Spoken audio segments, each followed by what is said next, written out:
Good morning, Effendi. How are you today? Blessings upon you. Thank you, Joe. I am disturbed and upset about the current situation of Israeli politics. Oh, well, you have the Dome of the Rock behind you, so I can understand where this might be going, but proceed. Israel has gone off the rails. Israeli politics no longer reflects Jewish values. And I think it's important that as a rabbi, I say it and publicly. The present government's policy towards the Palestinians, towards those living in Jenin and other cities is not Jewish. The fact that the present Israeli government is allowing settlers who are not military, who are not police, to ransack homes, to attack Palestinians on land that truly does not belong to Israel. And I find that upsetting. I also find it upsetting that more American Jews and those in rabbis and those in positions of authority who can speak out aren't speaking out. Israel has crossed the line about being a Jewish state.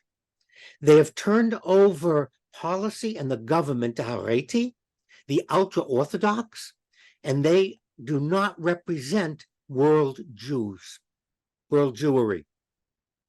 The ultra-Orthodox, because of the parliamentary system in Israel, is being given more power than they represent and they reflect. And we're watching it happen in Israel. There are protests. There are marches going on.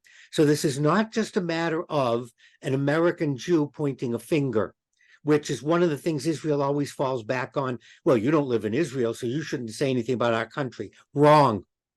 As long as you're a Jewish country, Jews anywhere in the known universe can point a finger and speak. And I am pointing a finger and speaking. It would be a mistake to annex any other territory. And the very fact that settlements are being established without sanction and without the government taking action is unacceptable to American Jews. Unfortunately, for the Israeli government, they are not just a country. It's a Jewish homeland. But by turning control over to the Orthodox, they are now have a different program for Jews claiming the right of return. One of the purposes of the founding of the State of Israel was to have a haven for Jews in case of a rise like Nazi Germany. Well, the ultra-Orthodox Jews in Israel are using the government to close that door so that you have to be like them and not reform or conservative or even some forms of orthodoxy. Somebody has to speak out. Somebody has to point a finger at the government of Israel and saying, you are wrong. What you're doing is wrong. And you're not protecting the Palestinian people or the citizens or the people living on the land. You're not doing any of those things. You're losing the next generation of American Jews, and you're also losing my generation of American Jews because of turning over control to the Orthodox and because of annexing, because of allowing settlers to run amok. Many, many reasons. It's time to listen to your own citizens who are marching in protest.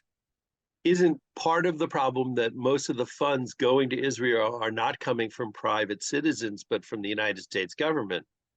The State Department, the money that's sent to Israel, it's supported by American Jewry, not the money per se, but support for American aid.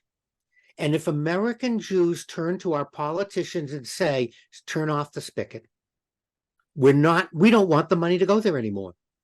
Maybe then the Israeli government would listen. So don't make that distinction that we're talking about my giving $1 or $2 in my pushka, in my little container, in my tzedakah box.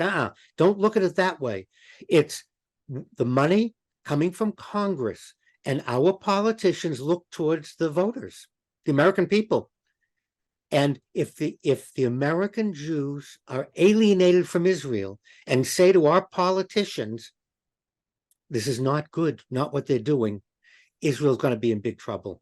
They are shooting themselves in the feet, in the hands, and the legs. They're being very short-sighted.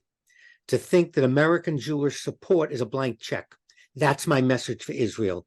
Our support, emotionally, financially, is not a blank check. And you have now crossed the line with the way you are allowing democracy. It's not democracy anymore. Israel is not the democracy that I knew when I lived there and when I grew up. And Israeli citizens are saying the same thing, Joe. Well, I know I don't want you to move to Israel to fix the problem because I enjoy having you too much here nearby, but we could still do Zoom chats. So let's hope that everybody figures out the solution soon, Rabbi. What do you think? I hope so, because it's headed for a really bad outcome. And I'm not making Aliyah. I did that once. I'm not going again. So rest assured, I'm staying here in the nation's capital.